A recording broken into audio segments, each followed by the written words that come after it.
Hello, people. How are you there? My name is Daniel Nubi, and you're welcome to Shonan GR Media.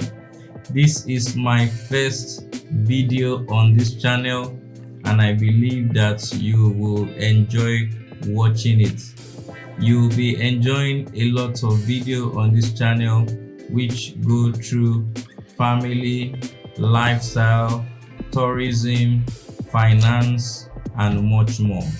Today I want to speak to you about 5 things that shocked me as a Nigerian in Kenya. 5 things that shocked me as a Nigerian in Kenya. Or 5 things that got my interest as a Nigerian in Kenya. Let's go together. Number 1, when I arrived Kenya, the temperature was very cold. The temperature in Kenya was very, very cold. You know, I already had a picture of Kenya being a warm country, a hot country, probably because I've watched Kenyans on TV, maybe in sports, on different programs and films. I saw them dark, and maybe just in my mind, I just always had that mindset that Kenyans, probably there'll be a lot of heat there. There'll be a lot of heat there, which was a causative factor for them being dark. But when I got to Kenya, I got to Kenya for the first time, or East Africa even as a part of the continent, for the first time this year.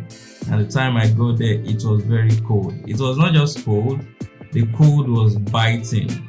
The cold was biting.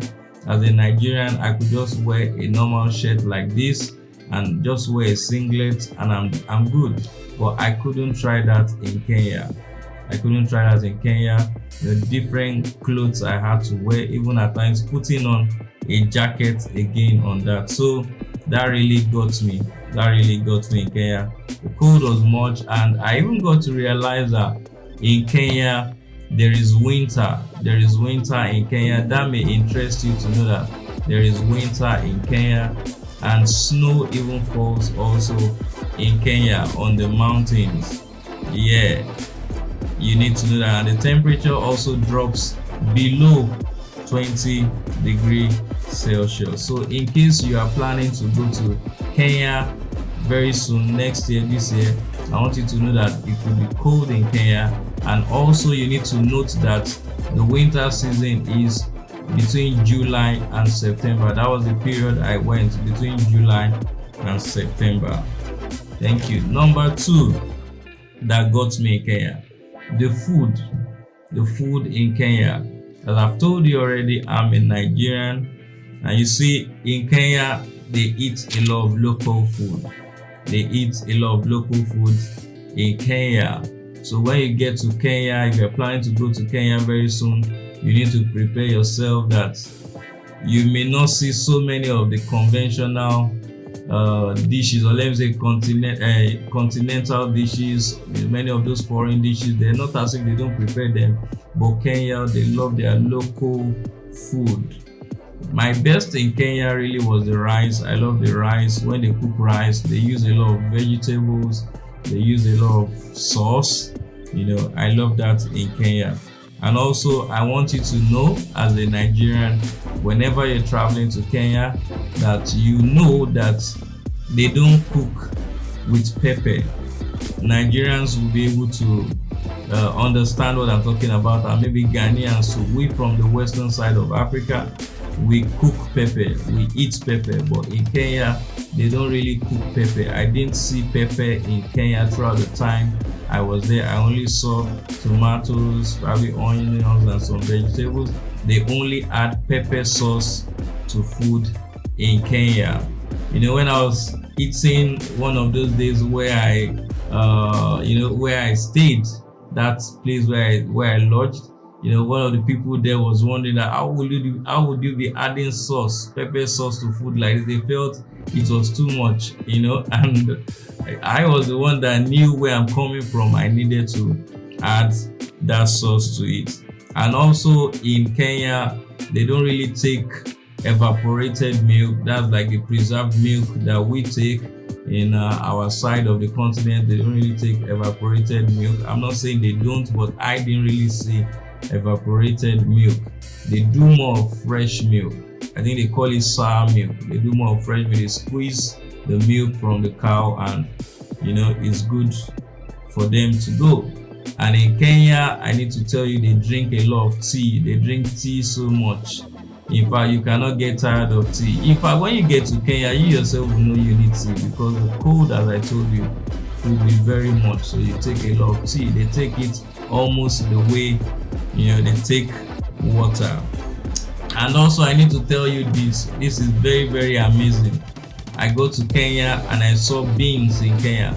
The beans in Kenya is multicolored, so different grains packed together, and you will see about 4 or 5 different colors of beans. The Kenyans that are watching this video will be able to relate well with what I just said. That got my attention. I had not seen such before as a Nigerian, so that was very, very lovely. And also in Kenya, because of the fact of where I was coming from, I had to be careful with food. As I told you, I was okay with rice, but I had some snacks. There's one they called mandazi. Mandazi is very lovely. If you are planning to go to Kenya, whether as a Nigerian, as a Ghanaian, in fact American, wherever side of the world you be coming from, please just tell them in Kenya you want to eat mandazi. Then there is also one other one known as chapati. There's one other one known as chapati. Yes, you will love chapati. You will love those two snacks a lot. At least when you take them, I know you will love them. And in Kenya, they love spinach. They love spinach a lot. You will enjoy spinach in Kenya. Number 3, Kenyans are very conservative. Kenyans are very conservative. You see, the side of the world where I come from, we are very expressive. Nigerians are expressive. Ghanaians too are like us. If you just see someone on the road, hey brother, how are you? Sister, how are you? Hello. We express ourselves, we talk. You could just be passing on the road and just ask somebody, oh please, what's the time there? But you could be speaking to a Kenyan and they may not even answer you. Not because they don't like you. I got to realize, because I took time to study them. I spent some weeks there, not because they don't like you, not because they don't love you, but just because that's not them. You get? That's not them. So, but when you take time to bond with them, speak constantly with them, show them you're interested in them, they too, they bring that back to you. They are really friendly people, very friendly people.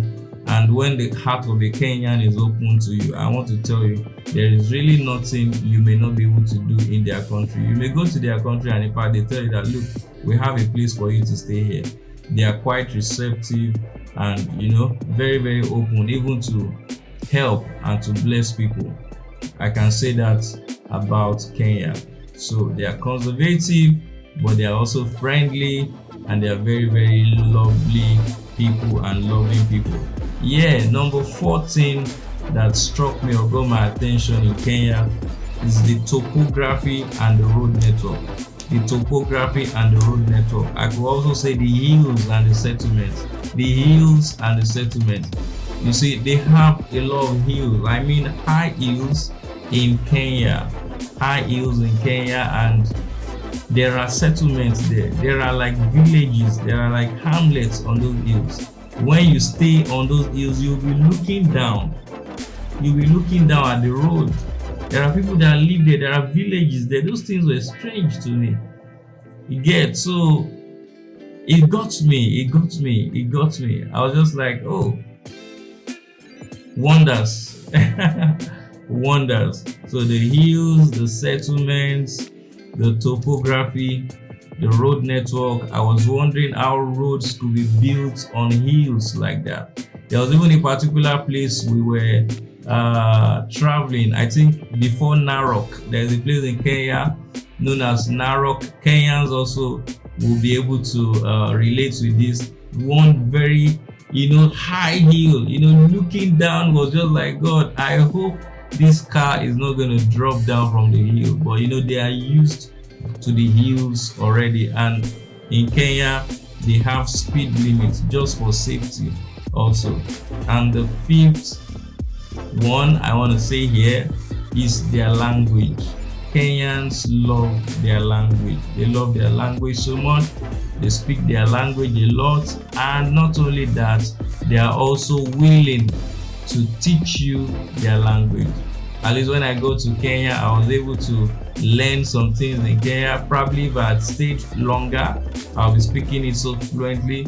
Kenya taught me that there is really nowhere in the world where one cannot settle, where one cannot go to. You just learn language. It's not so difficult to learn languages. All the languages we speak today, we learned them from our parents, our relations, our environment. You know, when you say karibu, Kenyans will say karibu. That's just like saying welcome. And when you say asante, that's thank you. When you say asante sana, that's saying thank you very much. I love Kenya.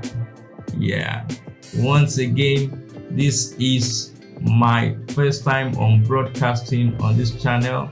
I want to tell you to please subscribe to this channel, and if in any way this video has gotten your interest and you could gain something there, I want you to press the like button and meet me in my next video. Please also do good to share. Bye for now.